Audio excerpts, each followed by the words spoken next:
Assalamualaikum semua. Hari ni saya nak kongsikanlah cara saya buat bubur jagung serta saya nak kongsikan juga tips untuk buat bubur jagung yang sedap dah. Okey, kita tunjuk cara nak potong jagung kita ni, nak iris jagung. Saya guna hanya dalam 4 jatung jagung dah.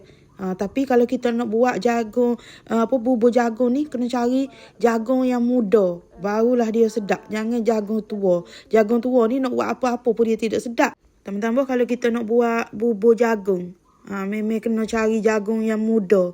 Ni saya hanya buat dalam 4 jatung. 4 jatung ni nampak je sikit dah. Tapi bila dia jadi bubur, dia akan sedap. Lepas tu saya nak share cara dan tips untuk buat bubur jagung yang sangat-sangat mudah tapi sedap. Pertama sekali kita nak masuk ke beras pulut. Beras pulut ni kita tak rendang pun dah. Ni saya guna hanya dalam 1 genggam. 1 genggam lah lebih kurang. Beras pulut kita ni. Jangan rendang beras pulut kita ni. Kita hanya basuh sahaja dia.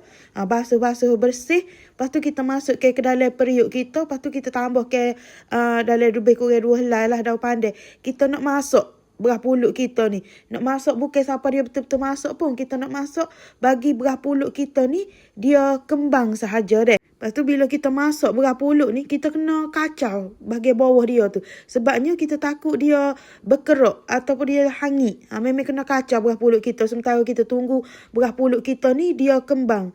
Ni nampak beras pulut kita ni dia dah kembang lah. Tapi dia memang tidak masak pun. Dia hanya kembang sahaja beras pulut kita ni. Jangan masak siapa dia betul-betul masak lah deh. Ni kita akan masuk ke jagung yang kita iris tadi. Dalam 4 jatung jagung yang kita iris. Kalau untuk makan satu keluarga 4 jatung jagung tu memang sangat-sangat cukup dah. Kita nampak je sikit. Tapi bila kita iris tu dia jadi banyak dah. Ni kita masuk ke dalam periuk kita ni. Jagung yang kita dah iris. Lepas tu kita tambah ke air. Air tu letak sedikit saja. Jangan banyak sebab kita nak masuk ke santan pula. Ni kita letak air ni. Kita nak bagi jagung kita tu dia sekadar mendidih je. Bagi dia mendidih. Bukan siapa dia betul-betul masak dak lah. Jagung kita ni. Bila kita tengok dia dah mendidih ni. Kita kacau deh. Macam kalau guna sate kotak tu. Awak kena letak lebih air. Tapi macam saya ni. Kalau buat bubur jagung ni. Ataupun buat bubur atau pengak ataupun lain tu. Kita kena letak santan segar daripada kita guna santan kotak. Sebab kalau santan kotak dia memang tidak rasa sangat, tak ada rasa sedap lah kalau kita buat bubur ataupun pengak. Tapi kalau guna santan segar memang dia naik aroma santan tu. Itu buat ke dia lebih sedap bubur jagung kita ni. Ni bila kita masuk ke santan kita kena selalu kacau lah. Sebab kita tak say santan kita tu dia pecah minyak. Kalau dia pecah minyak, kita nak makan tu kita rasa tidak sedap. Dia bleming gitu. Saya pun susah nak bagi tahu bahasa luar. Dia macam berminyak lah. Dia jadi berminyak. Jadi kita kena selalu kacau supaya santan kita tu dia tidak pecah minyak. Lepas tu guna api yang perlahan sahaja. Macam bila kita masuk ke santan kita nak masuk dia lama. Jadi kita nak masuk dia lama sebab tu kita kena selalu kacau. Ni saya tambah ke gula. Lepas tu kita letak juga gula garam secukupnya lah. Macam garam tu jangan tak cukup garam. Sebab kalau bila buat bubur jagung ni, kalau garam tak cukup dia tak naik rasa lemak dia. Kalau ada setengah orang letak secubit tu memang tidak cukup garam. Tahu nampak saya letak garam tapi saya tambah lagi sedikit deh. Baru dia rasa balance dengan rasa manis, masin, lemak tu. Garam tu penting kalau kita buat bubur ni. Ni saya akan selalu kacau. Kalau kita nak bubur kita ni dia susah basi, memang kita kena masak lama deh.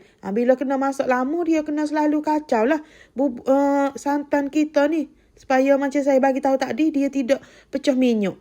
Lepas tu api tu guna api perlahan saja deh. Ni nampaknya bubur kita ni dia sudah pun masak. Jadi, bolehlah kita tutup ke api. Lepas tu kita masa dia panas ni, kita nampak dia cair. Sebabnya, beras pulut kita tu dia tidak pecah, tidak kembang elok lagi. Ni saya nak tunjuk bila dia dah sejuk. Bila dia sejuk, dia akan jadi pekat. Sebabnya beras pulut tu dia kembang. Biasa kita letak sagu untuk pekat ke bubur kita. Tapi hari ni saya nak tunjuk kita letak beras pulut. Kalau awak nak lagi sedap, nak lagi kata rasa lain lah daripada kita letak sagu, awak letak beras pulut. Memang sangat-sangat sedap kalau kita letak beras pulut. Kalau orang kata lain dari yang lain lah. Dah biasa kita rebus pulut suku asing, lepas tu makan dengan pulut. Tapi ni beras pulut kita masuk ke sekali. Ni awak boleh tengok tu dia. Memang sangat-sangat sedap. Kalau nak buat niaga, boleh cuba buat. Anak saya tak tahu berapa kali ulang makan. Memang orang kata puas hatilah resepi ni. Okeylah, kepada yang dah menonton video saya ni, saya harap jangan lupa subscribe, like, komen dan share video saya. Okey, terima kasih semua.